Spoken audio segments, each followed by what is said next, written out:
There's not a chance in hell that we're going to stay under 1.5 and we're going to go over 2. And as has been said, there'll be 1 billion refugees or wherever it's going to be. So I'm not going to be talking about all that because all of you know that, right? The question and the reason why hopefully you're here is you want to know, like, what's the deal when all this shit happens and what are we going to do about it? So what I'm going to suggest is 2 things are on the cards, which are inevitable. The first thing that's inevitable is massive social disruption. And the second thing that's inevitable is there's going to be a pro-social response to that, or there's going to be fascism. So the real issue is not carbon emissions, the real issue is fascism, right? That's actually how it's going to manifest itself in the next 20 years. And everyone's got an idea, about that, what's happened to the Tory party, what's happening in Holland and Italy and blah, blah, blah, right? And we know it's extremely unpleasant, let's put it like that. You might be thinking, oh, right, Roger's coming to say some nice things about collectivism, and then you can sort of go, oh, let's do a bit of collectivism or something. So basically, that's wrong, right? I'm here to say collectivism is happening anyway, right? It's going to be happening anyway, because when a society gets into social stress, it's collectivism that takes over. So the issue is it going to be fascist collectivism, or is it going to be pro-social collectivism, right? So the collectivism is done, right? That's already coming. The issue is, are we going to get with the program or not? Okay.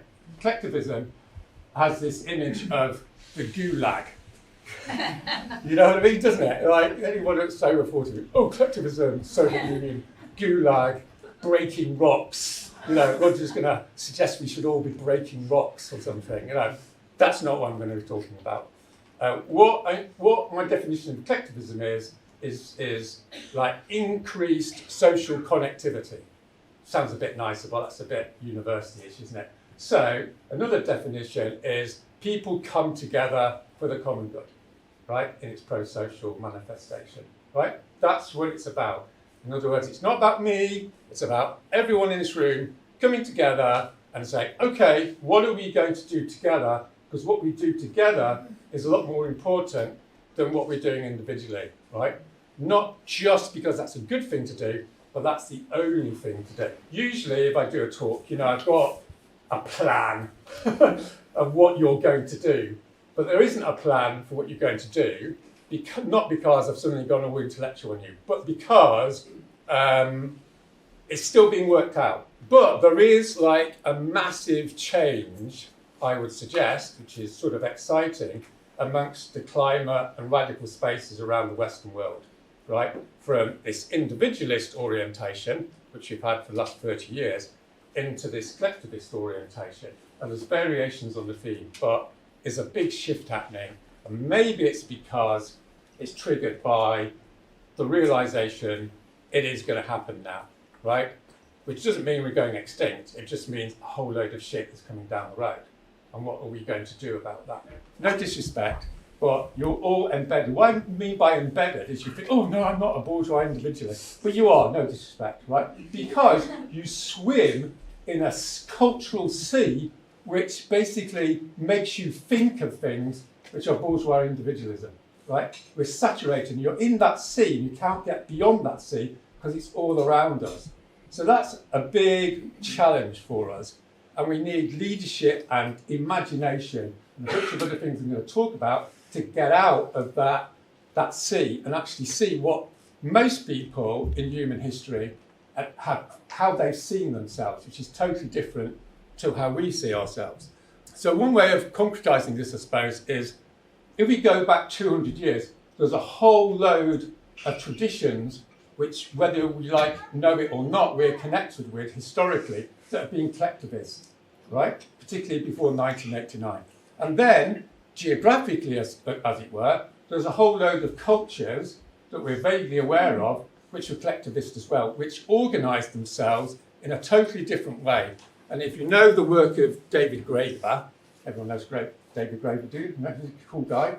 So, he spent his whole life trying to say to people, we can choose to live differently, right? We are not deterministically having to live in a capitalistic society. It is possible to do something else. So I'm going to give, like, just to get the juices going as well, I'm going to give some examples of what I call individualist activism and then a collectivist orientation. So individualist activism is the idea that I become an activist, and in the same way as you sort of choose oranges at the supermarket, you see what I mean? It's like, what am I doing this week? I'm going to be an activist. You know, oh, what's your New Year's resolution? I'm going to try activism. You see, I'm going to try it, and if I don't like it, I'll try something else. In other words, like, it's a transactional, possessive thing, right?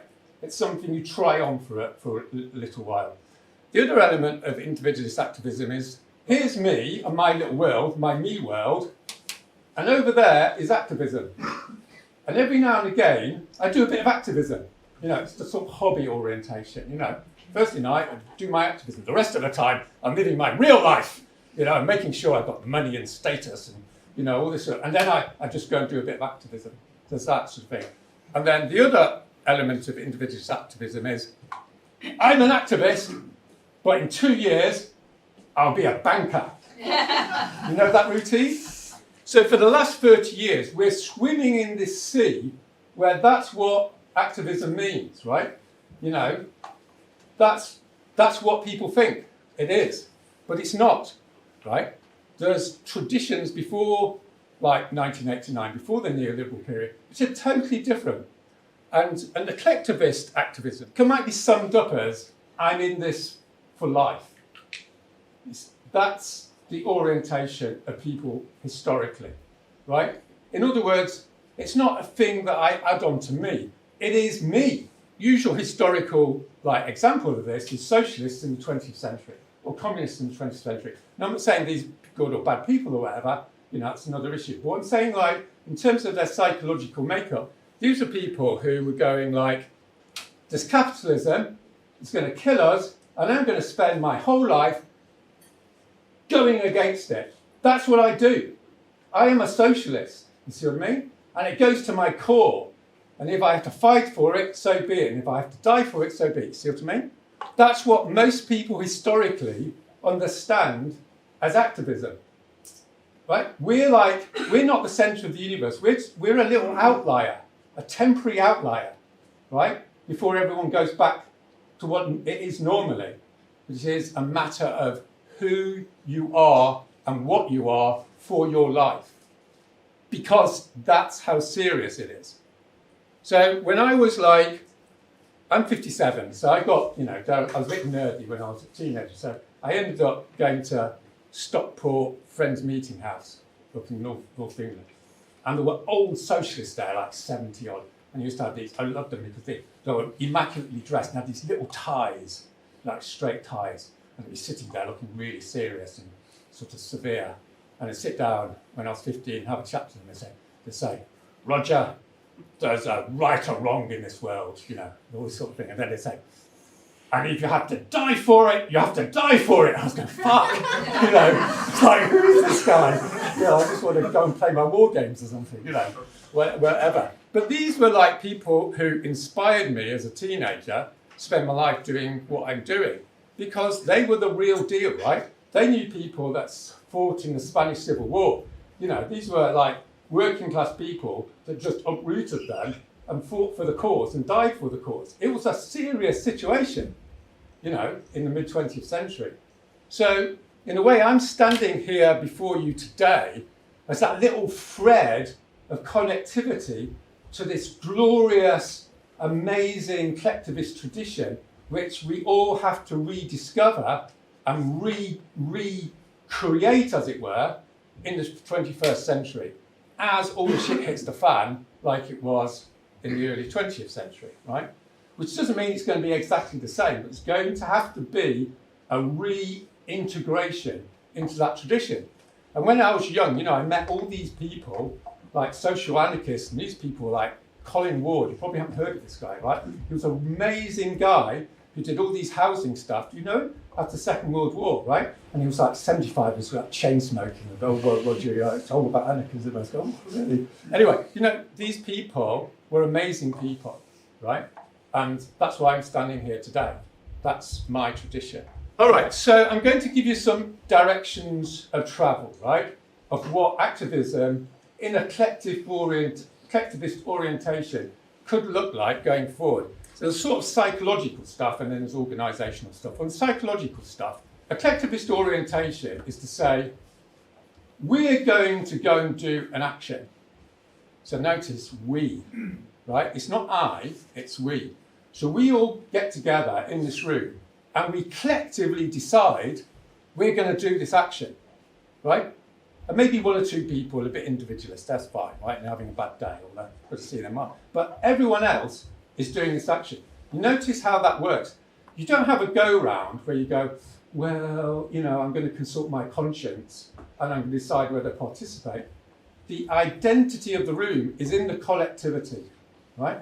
And that's how, you know, things used to happen. You have a big meeting in the car park and all the workers went on strike, right? They didn't get a form for email saying, do you want to consult, you know, how you feel about this and do you want to do it? Everyone physically got in the same space and they collectively decided what to do there and then, right? Scary stuff, right? You know, oh my God, I'm going to lose my individuality. Oh no, never mind. All right, second thing is, when the shit hits the fan, you call a demonstration, right? You don't have loads of meetings to discuss the demonstration. You just fucking call the demonstration. You say, shit's happening. We're going to meet in, you know, Houses of Parliament at 6 o'clock. Get your shit down there because there's a fucking emergency, right? You don't tell them what the plan is. And when you get like 5,000 people, you do them on, everyone goes in a march. And then all the stewards say, we're sitting down, everyone. And everyone sits down. No one's filled out a form to say they're into sitting down. They just fucking sit down because everyone else is sitting down because you're a collective entity. And then all the police go and arrest everyone, right? And everyone's going, so be it. Why is everyone going, so be it? Because your identity is integrated into that crowd, right? This is what's called classical civil resistance. You know, when they had Tahrir Square, didn't like have a load of like, you know, pre-meetings. They just said, we're going to Tahrir Square. People didn't think, well, I might get arrested or I might not. They just fucking went because they were fed up. When they got there, they found themselves wanting to stay there, even though they might get shot. That's how it works. That's how collectivist classical civil resistance works. This is something we're discussing in JSO, right? Is, you know, how can we construct that moment of organic rebellion? You see? That's how history works, for better or worse. It's like a collectivist thing. Okay, when you go to prison, no pressure. But when you go to prison, it's not like, I consulted my conscience, I've read Thoreau, and now I'm ready to go to prison. It's like, we're fucking going to prison, right? Everyone in this room is going to prison. We're all going to prison, right? Okay, that's fine. Thank you very much. See you tomorrow. See what I mean? We're going to do something, and we go to prison as a collective entity. So when you're in prison, you're not feeling all sad and lonely because, oh, I've made the decision to go to prison. It's not very nice. You're going, fucking great. We're all in prison, right? And then when you get out of prison, you can debrief together. You don't go, well, I'm not sure, I don't really want to go to the debrief. You fucking go to the debrief, right? Because you're a collectivity. You know, people say, you know this like culture of going, oh, if you want to take part in the action, you have to go to the training, right? When you go to prison, you have to debrief with everyone else. It's not an option, okay? And if you're feeling a bit funny about it, you don't go and have individual therapy, right? You go and talk to the other people that have been to prison and you work it out as a group. That's collectivity, right? Now, I'm not saying like that's the only game in town. I'm not saying like this is some utopian, you know, whatever. I'm just saying that's the tradition that traditionally has brought about revolutionary change, right? It's not about me. And this connects with the broader and main point I'm trying to make, which is you all have to engage in transcendence, right? That's a funny sort of word, so you can call it something else. But what it basically means is I'm not actually that important, right? I'm just like this bod who's on the planet for a little while and then I'm going to die. It's really not that important. And when shit things happen to people, they suddenly realise, often, always, you're not actually that important. What's important is that you're in a collective project with other human beings, and you're in service to that project, right? That's what you are. You're not an individual. You're part of this collective entity of resistance. And so be it. You see what I mean? So it doesn't matter if shit happens to you, because you're not actually that bothered about Roger Hallam. You see? I'm not that bothered about myself. You're going to put me in jail like in 2 weeks' time. I don't give a fuck. Seriously. I mean, it's a bit annoying because I've got other things to do. Right? Because I'm not actually that bothered about myself. Right? You see what I mean? Now, it's got its dark sides. Right? I'm not being utopian about it. Right? It's got its dark sides. All I'm saying is that's the deal if you want to have a revolution. Right? If you want to actually create a pro-social society which is going to combat fascism, you need to have that vanguardist orientation. It's like, sign up at the end of this meeting, not signing up for the next action. You are signing up to do the revolution for the next fucking 40 years. See what I mean? I'm in. Because it's not going away, right? In the early 20th century, fascism was not going away. It was a lifetime commitment. You have to make that lifetime commitment to actually do this shit. Otherwise, you're going to have fascism. Sorry. Right? It's a big deal, right? This is the way humans have had to cope with things for 10,000 years. You know, we're just having a nice little patch. That's the way it is. Organisationally, what does collectivity mean? So here's a few ideas. Number one, you're in an affinity group, right? You're not in an affinity group for an action. You're in an affinity group for 5 years. Yeah? Your affinity group is your group, right? It's the people you love and connect and will die for. You see what I mean? You go out in action together and you know each other, and you know Joe's a bit funny about that, and you know Jack's done it, you see what I mean? You know each other intimately, right? Because you go out over and over again in struggle against the system, right? That doesn't mean everyone's going to do the frontline stuff. You're a team. But the point here about collectivity is you're part of that team over time, right? It's not transactional. It's not like, oh, the 4 of you, we're going to go and sit in the row next week. And after that, be bye, thanks very much, right? It's like we're meeting once a fortnight, right? And we're a team, and we're in soft competition with North Hackney team, you know what I mean? Because they're not actually that nice, join our team. Yeah? Because we have better soup nights, see what I mean? So, you know, because there's going to be loads of soup nights soon, isn't there? They're all going to be in soft competition, like, oh, you don't want to go to Camden. It's like lentil stuff. So a little example of this was in the peace movement in 1986, 1987. There were 50 affinity groups in London, 50 affinity groups. And they got their shit organised, and they went and jumped over nuclear bases. And these people had worked together for 2 years in their affinity group. You see what I mean? That's the plan. And yeah, you need to get your piece of paper out and go, do you want to be in our affinity group? Sign and dotted lines, 2-year commitment. You have to ask for that commitment. See what I mean? You can't be all individualist about it.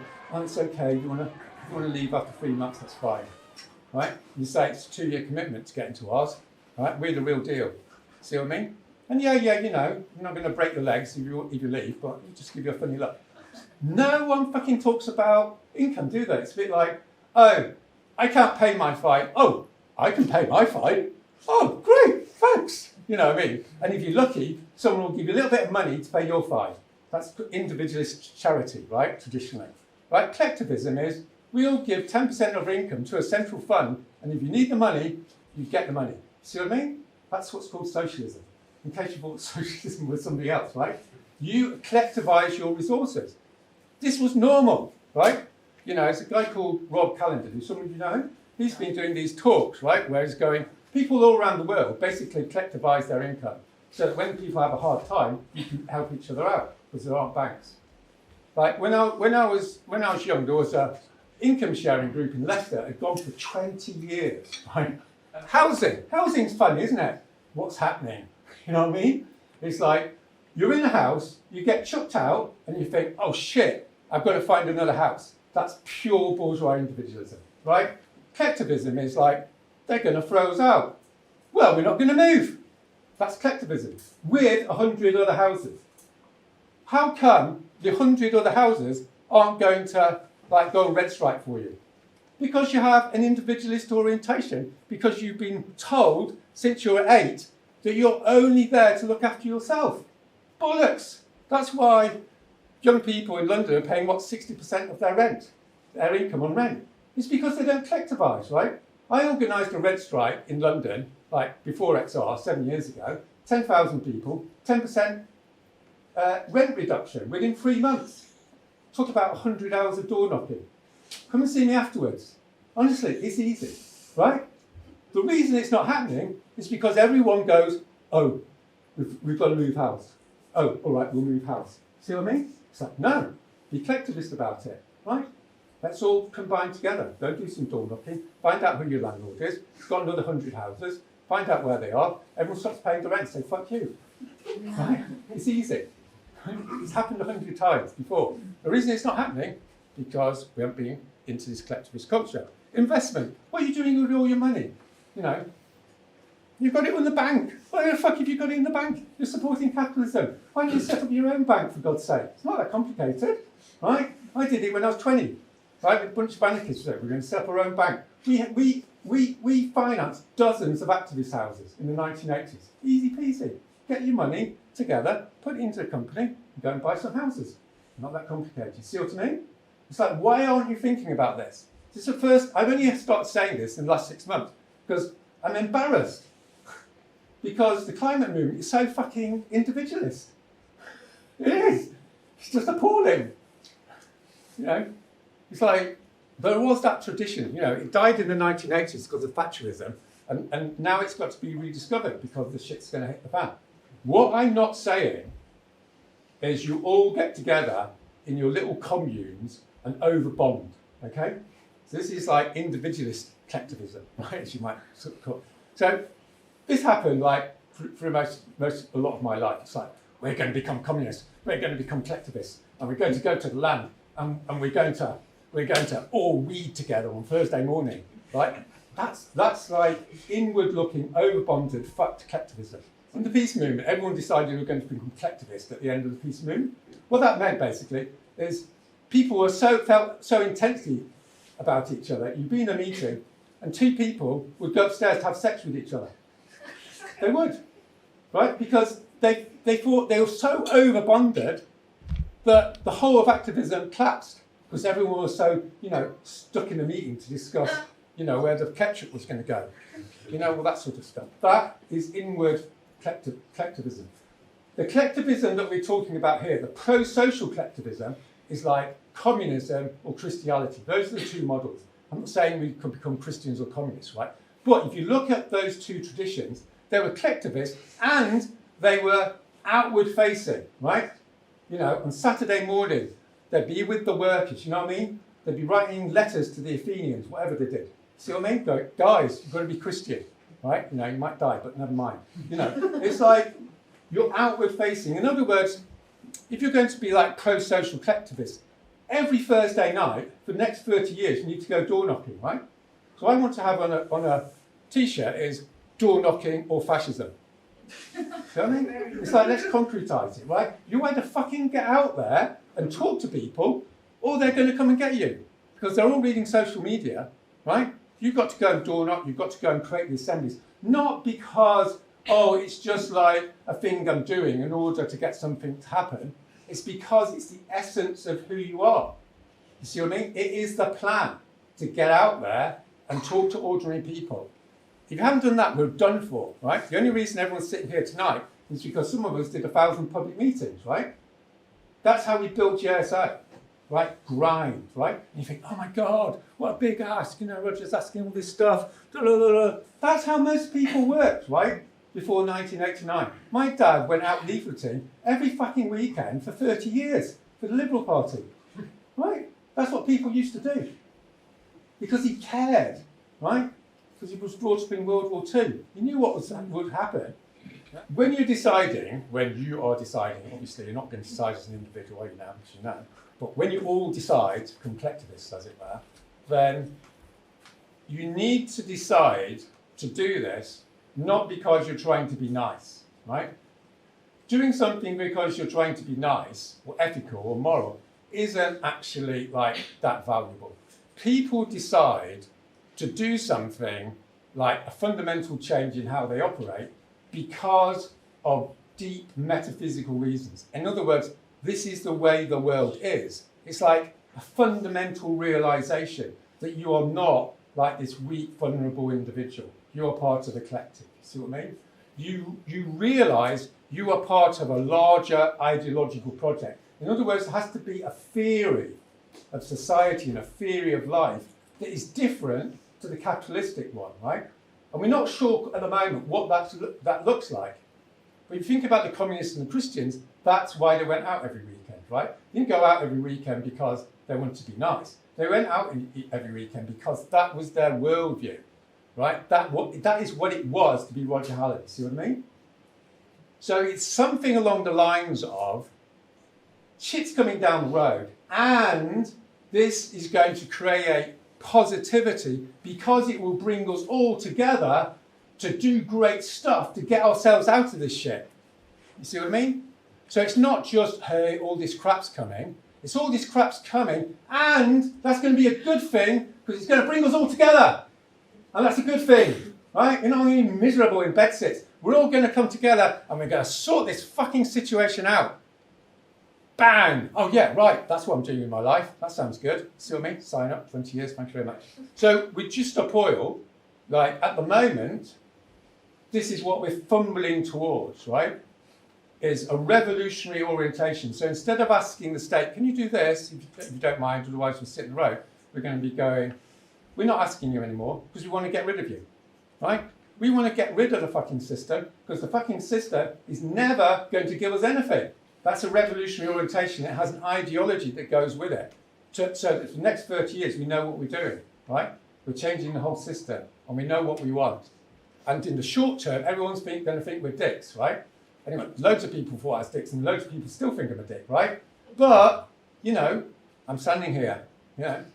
My supervisor at King's College, he used to say to Roger, if you can't continue to hold those views, you'll make yourself irrelevant, I always remember. And then, like, Centre Bexar said, fuck you. Do you know what I mean? I was like, ha. So, you know, we don't want to get too ego about it, but you see what I mean? Right? We're going to be ahead of the curve, like the communists were ahead of the curve and the Christians were. So the last thing is about leadership. Now, everyone in this room, like, you're all feeling a bit, like, stressed because you've got this guy rambling onto you, right? But if you're going to do this project, and this is the biggest challenge, you all have to get up like me and become leaders, right? Because there's massive forces to drag everyone back into that capitalistic individualism. You know what I mean? By Wednesday morning, you'll probably have forgotten about this and go, oh, yeah, maybe, you know, blah, blah, blah, blah, right? The counterbalance to that is leadership. This is what, like, genuine leadership is. It's to stand up, you go to your meeting, you stand up and you say, we're going to have an income sharing group, guys. Not like, do we want to? You stand up and say, we're going to do this. See what I mean? We're going to do this and this is going to happen, right? We're going to collectivise our income. We are all going to go to prison together. Not, do you? Do you want to go to prison? No, that's individualism. We are going to go to prison together. It's fucking outrageous what's happening. Okay? Is that all right with everyone? You see what I mean? That's the spirit of revolutionary leadership. And that's what everyone needs to step up and do. Which is tricky, right? It's always tricky, and then you just do it.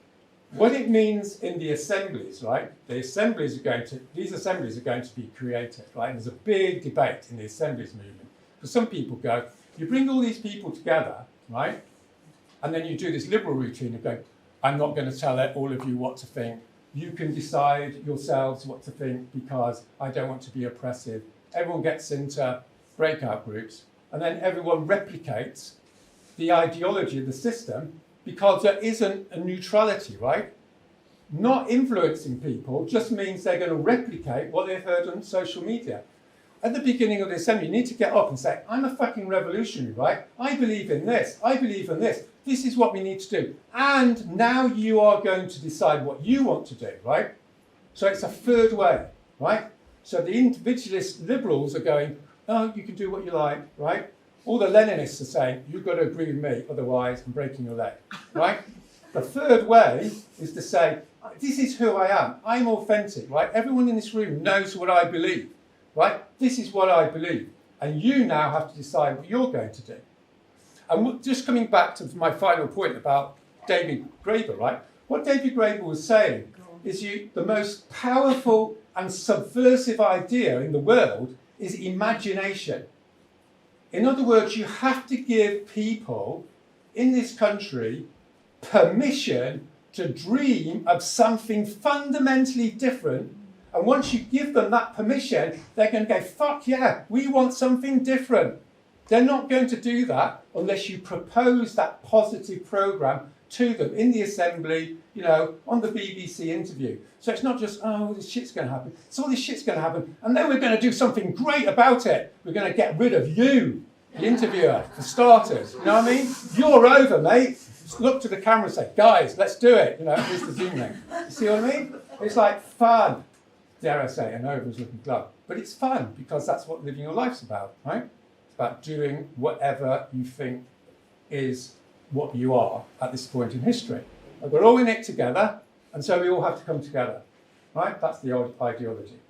And everything has to change, right? So we have to commit our lives to that change. That's collectivism for the 21st century. Put your hand up if you think that's a good idea. Put your hand up. Great. Well done. You can give yourselves a clap.